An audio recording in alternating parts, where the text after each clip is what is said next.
Фрэнк поспешно отвез Карен в больницу, так как она чувствовала, что вот-вот родит. Когда Карен наконец родила, схватки продолжались 48 часов, но доктор быстро побледнел, когда увидел, что она родила.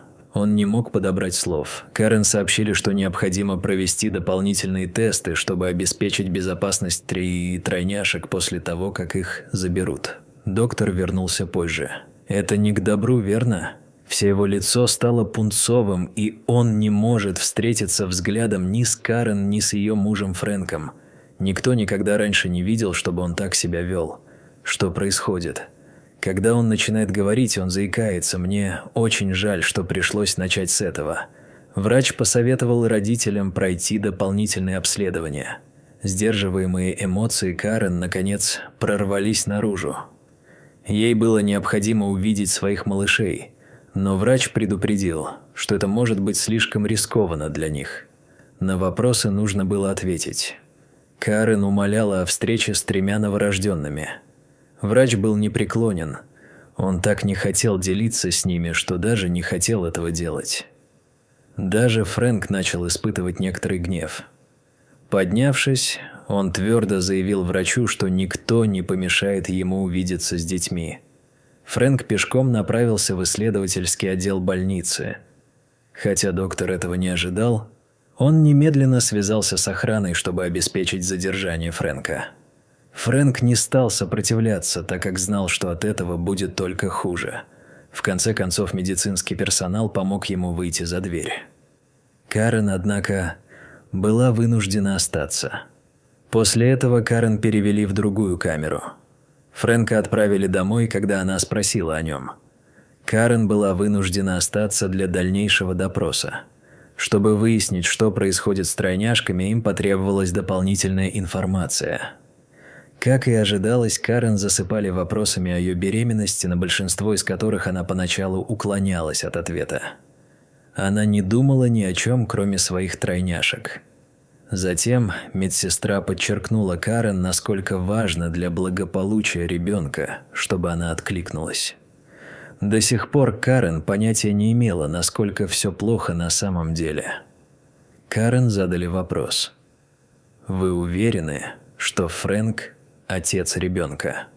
Эта новость ошеломила Карен. Как они могли предъявить к ней такое требование? Нет никаких сомнений в том, что отцом ребенка был Фрэнк. По словам медсестры, Карен, казалось, пыталась что-то скрыть от них. Карен опустила ключевые детали ситуации. В состоянии стресса Карен начала плакать. Многое происходило до и во время беременности. При мысли о том, что ей придется кому-то рассказать об этом, ей стало не по себе. Могло ли случиться так, что ее собственное рискованное поведение только что подвергло опасности ее детей? Медсестра посоветовала Карен не разглашать информацию, если она этого хочет. Медсестра, однако, заверила Карен, что ей не стоит беспокоиться. Они договорились сохранить свои разговоры в тайне. Затем Карен начала рассказывать истории из своего детства. Карен так старалась объяснить, что она сделала, что чуть не потеряла дар речи. До того, как она встретила Фрэнка, она вела очень бурную жизнь. Она была настоящей тусовщицей. В результате усилий Фрэнка она сбавила темп. К сожалению, к тому времени, возможно, было уже слишком поздно. К своему полному удивлению, она обнаружила, что беременна. На протяжении всей беременности она страдала от сильных, необъяснимых болей в животе. Однако врач неоднократно заверял ее, что все в порядке. По словам Карен, это было совершенно типичным явлением на протяжении всей беременности. Как вы думаете, врач что-то упустил? Медсестра заметила что-то необычное, просматривая результаты анализов, ранее проведенных другими врачами.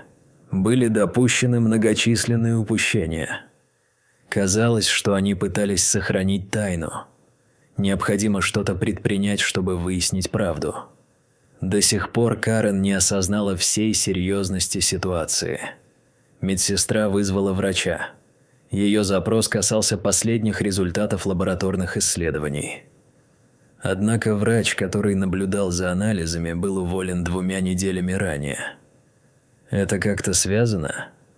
Доктор продолжал уверять Карен, что с тройняшками все будет хорошо. Однако им нужно было самим решить, смогут ли они выжить без посторонней помощи. Для больницы рождение тройни, несомненно, было событием исключительным. Затем врач сообщил Карен, что ей самой придется провести ночь в больнице. Карен принимает осознанное решение о том, что она больше не будет бороться. Она подозревала, что сотрудничество с врачом пойдет на пользу и ей, и ребенку.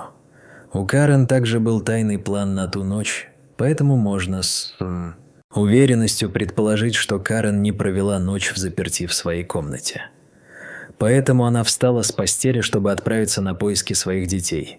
Им пришлось уступить и позволить ей подержать ребенка.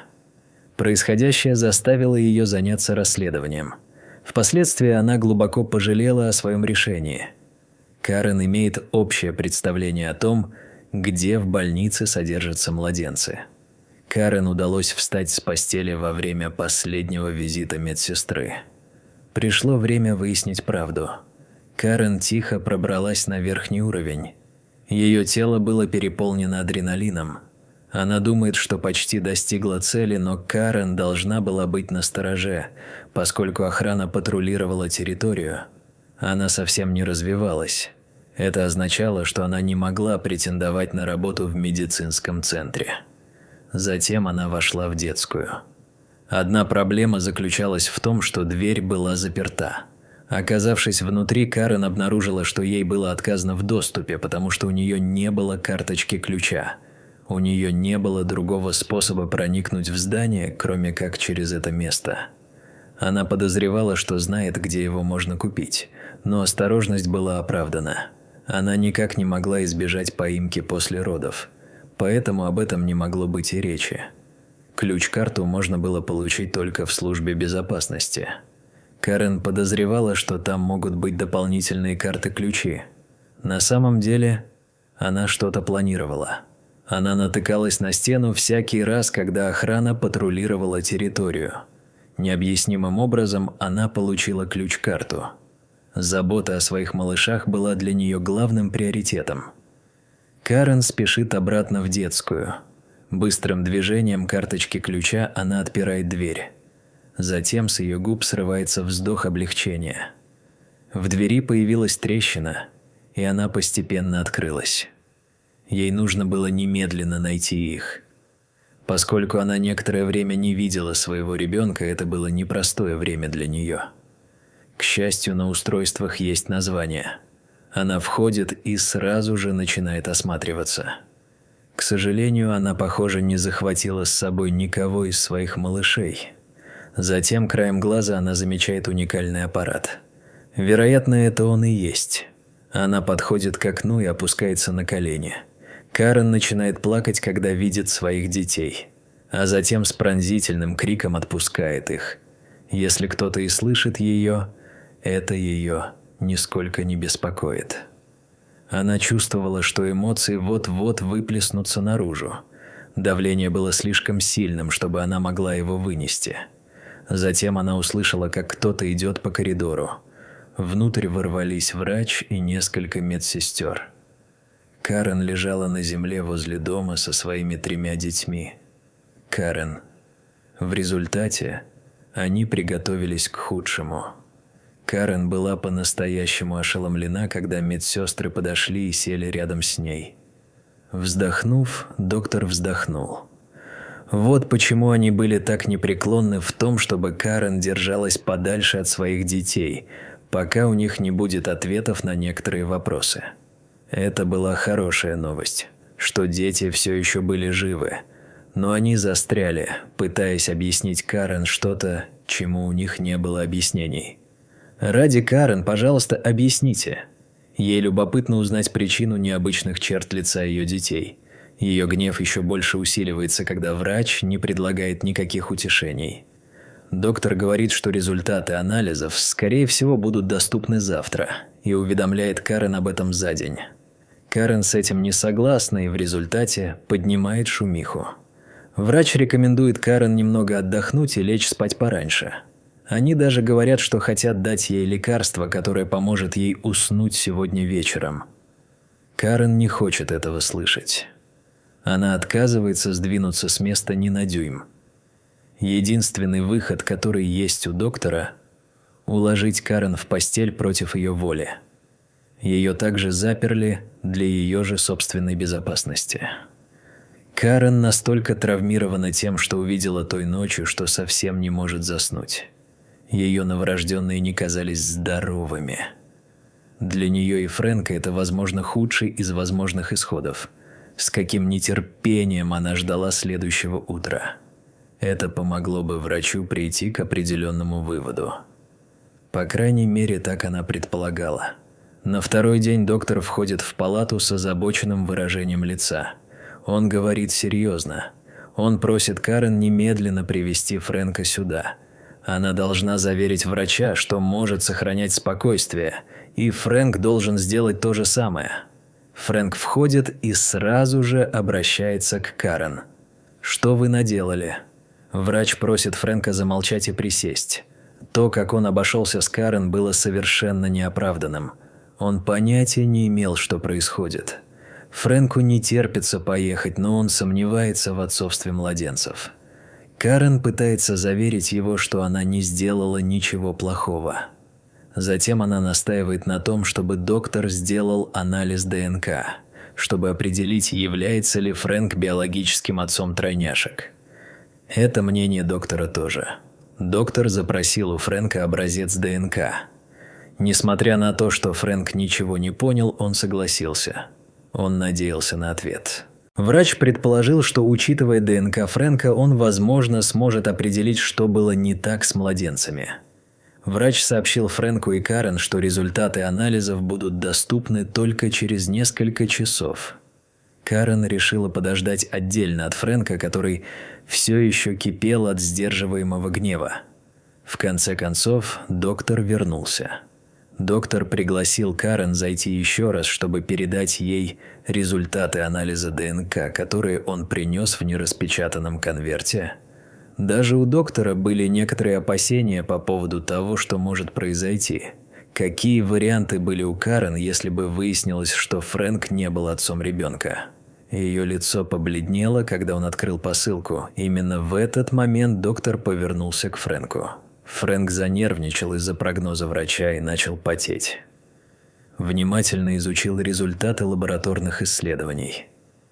Все оказалось не так, как он ожидал. Фрэнк, однако, был обеспокоен, поскольку доктор, казалось, был в шоке.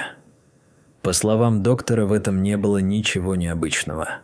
Фрэнк является биологическим отцом Карен, но ДНК Карен обнаружить не удалось. У Карен было много вопросов. Врач не находил слов, но я заверил их, что сегодня они найдут ответ. Карен срочно нужно навестить своих маленьких детей. На этот раз врач сказал, что он будет сопровождать Фрэнка и Карен в родильную палату. Фрэнк очень озадачен, впервые увидев своих детей. В отличие от Карен, у него не было действительно сильной реакции. Тем не менее, у него осталось много вопросов без ответов.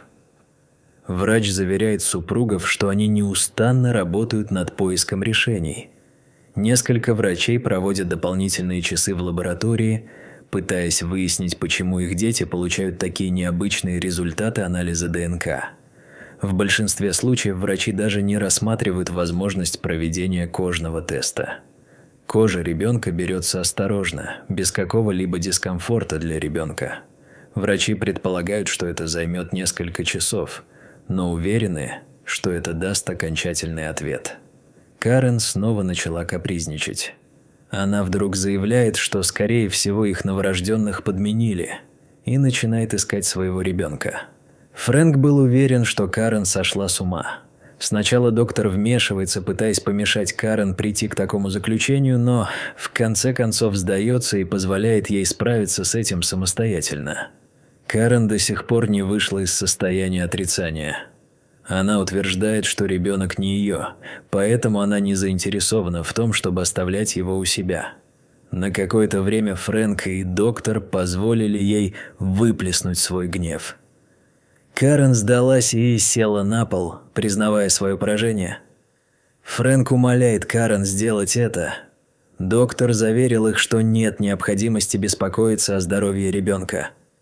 Просто все заняло больше времени, чем планировалось, и результаты будут доступны завтра. В тот вечер они подробно обсудили свои варианты. Все обнаружилось бы на следующий день. Им было тяжело ждать так долго. Однако это было неизбежным злом.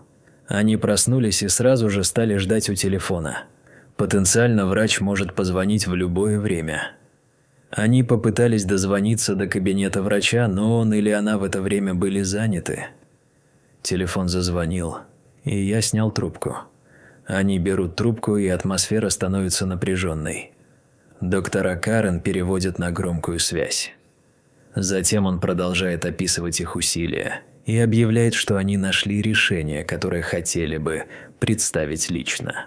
Фрэнк и Карен поспешно садятся в машину. Карен нервничает всю дорогу до отделения неотложной помощи.